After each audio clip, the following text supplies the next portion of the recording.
TV history is littered with stories of child actors who've faced addiction, mental health struggles, and abuse from the adults who were supposed to be looking out for them. Here are some of the most shocking.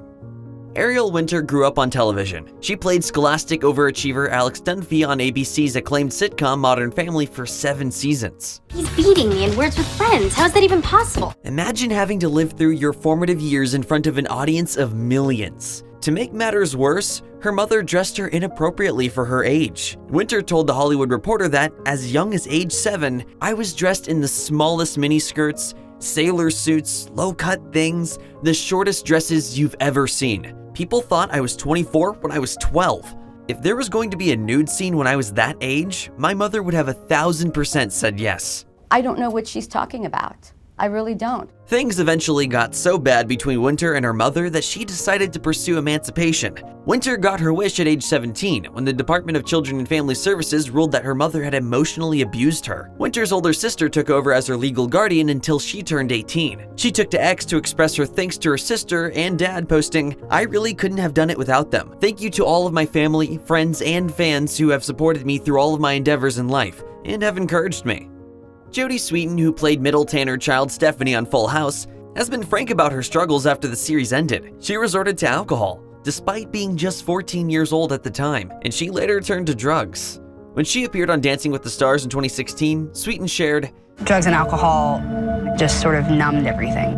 I was doing cocaine and ecstasy and, alcohol and all of that." To make matters worse, the media had no qualms about running pictures of Sweetin out at bars, clubs, parties, and so on. Fans feared the worst, but Sweetin ended up coming out the other side of the dark times. She's since taken both her career and her life back and is one of the lucky child stars who got a happy ending. When the 2024 documentary series Quiet on Set: The Dark Sides of Kids TV was released, the world was shocked to discover the abuse suffered by many child actors who worked on Nickelodeon shows through the 1990s and 2000s. Most of the allegations were focused on producer Dan Schneider and dialogue coach Brian Peck, and came from kid actors who appeared on Schneider shows like All That, The Amanda Show, iCarly, Drake and Josh, Zoey 101, and more. Schneider has admitted that watching the documentary was difficult for him, telling NBC News, "Facing my past behaviors, some of which are embarrassing and that I regret, I definitely owe some people a pretty strong apology." Whenever I had wardrobe fittings, he always had to be in them. He was literally on a chair right outside of the curtain. Schneider has denied abusing anyone and has filed a defamation lawsuit against the producers of the docuseries.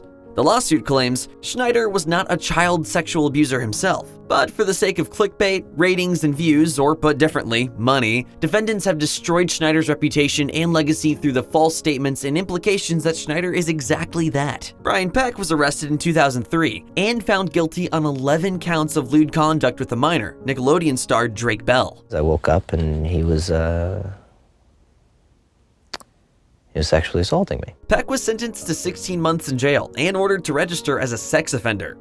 In 2007, the news broke that 16-year-old Zoey 101 star Jamie Lynn Spears was pregnant. Unsurprisingly, the announcement was met with outrage on the part of many parents who felt a show starring a teen mom set a poor example for young viewers. There were calls for Zoey 101 to be canceled immediately, and for Nickelodeon not to air the 4th season, which was already in the can. The 4th season aired as planned, but the show was then canceled. Spears claimed that she chose to quit the show when she found out she was pregnant. She then took a break from acting to focus on motherhood, and spent the next few years living a private life. Jay North was just 7 years old in 1959 when Dennis the Menace premiered with North as the titular scamp, but his memories of the time aren't positive. His aunt and uncle were hired as caretakers on the set while his mom went to work. So I was terrified and intimidated of everybody on the set, the production people, my aunt and uncle. I mean, they just made my life a living hell. Although he appreciated the kindness of his fellow cast members, North said it was hard for him to watch reruns of the show because it reminded him of the intense verbal and physical abuse inflicted upon him by his aunt anytime he made a mistake. I would come off the set and everybody said, "Hey, you did a great job," and then I would get a slap across the face. This was compounded by the fact that child labor laws, particularly in regard to the entertainment business, were lax back then. North was often forced to spend a lot more hours on set than was fair or healthy for a kid his age. And we didn't know about the abuse. We just knew he didn't have a child, he wasn't allowed to play with the other children. Decades later, North decided to use his experience to help other young actors, joining forces with a support group called A Minor Consideration that counsels child actors past and present on navigating a business that's often all too willing to exploit them. The premise of the 2007 CBS reality show Kid Nation was questionable from the start. Take a bunch of children ranging in age from 8 to 15 and see if they can govern themselves without help or supervision from adults. NPR's Kim Masters was one of a group of TV writers invited to an advanced screening of the show and said nearly everyone there had serious doubts about how the kids were being exploited and what negative effects the experience could have on them. Girls and boys of Bonanza City. I'm sure we've all heard the term over and over again. Deal with it. Over the course of the show, kids got into physical fights, slaughtered a chicken, were burned by hot cooking oil, and were dragged around by a lasso around their neck. One accidentally drank a bottle of bleach cleaning solution that was poorly labeled and left sitting among potable liquids. According to later interviews with some of the show's contestants, the adults on set not only did little to intervene when children were at risk, but would often encourage them to do dangerous and chaotic things. To the surprise of nobody, Kid Nation only lasted one season. One thing just about everyone knows about the Brady Bunch is that the set was a hotbed of romance, at least for the Brady kids. Barry Williams, who played eldest son Greg, laid it out in an interview with Us Weekly, saying, "We all hooked up with each other at some point. So a bunch of young actors who spent years filming a show together had a fling or two. No big deal, right?" Which Brady child would you most want to spank?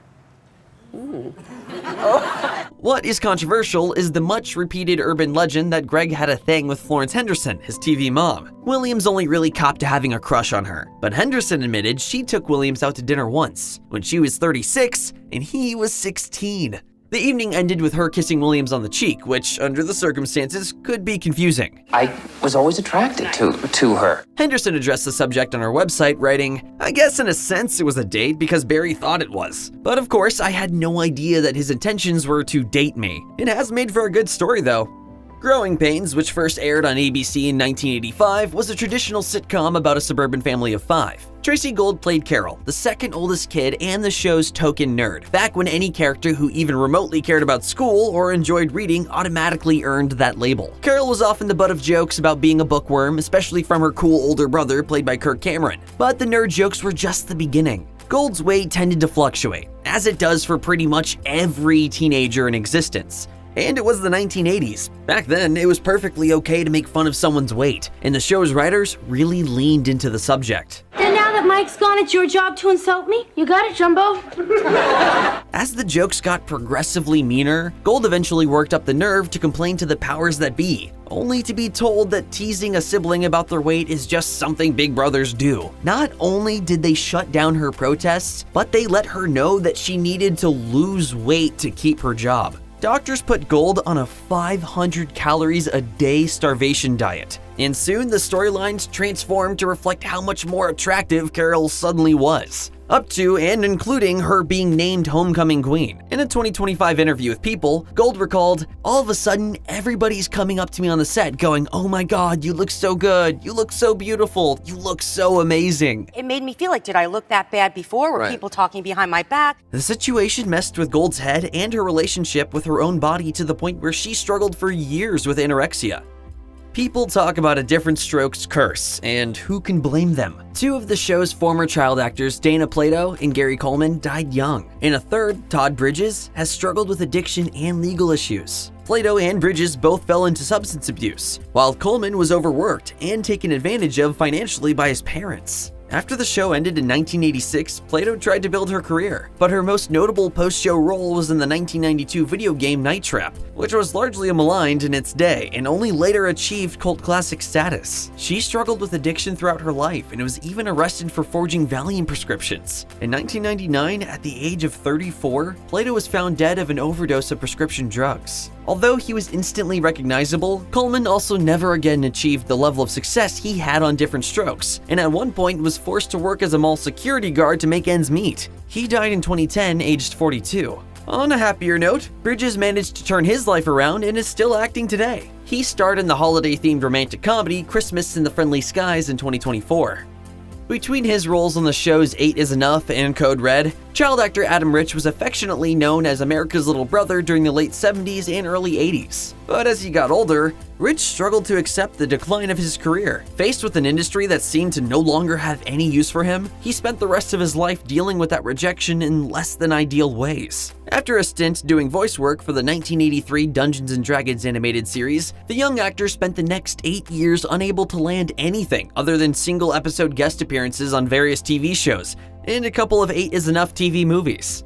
During that time, his off-screen life was in turmoil. He nearly died of a Valium overdose in 1989 and was arrested for trying to break into a pharmacy in 1991. After 1993, Rich's acting career dried up entirely, and anytime his name popped up in the media after that, it was for something negative, like a 2002 arrest for DUI. He made only one more screen appearance, a cameo as himself in the 2003 comedy Dickie Roberts, former child star, before leaving acting behind for good. Rich went to rehab several times in the years that followed, and often posted about destigmatizing mental illness on social media. He died of an overdose of fentanyl in 2023 at the age of 54.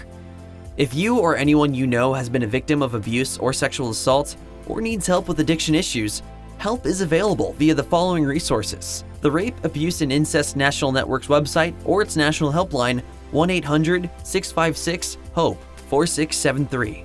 The Substance Abuse and Mental Health Services Administration's website or its national helpline 1-800-662-HELP 4357.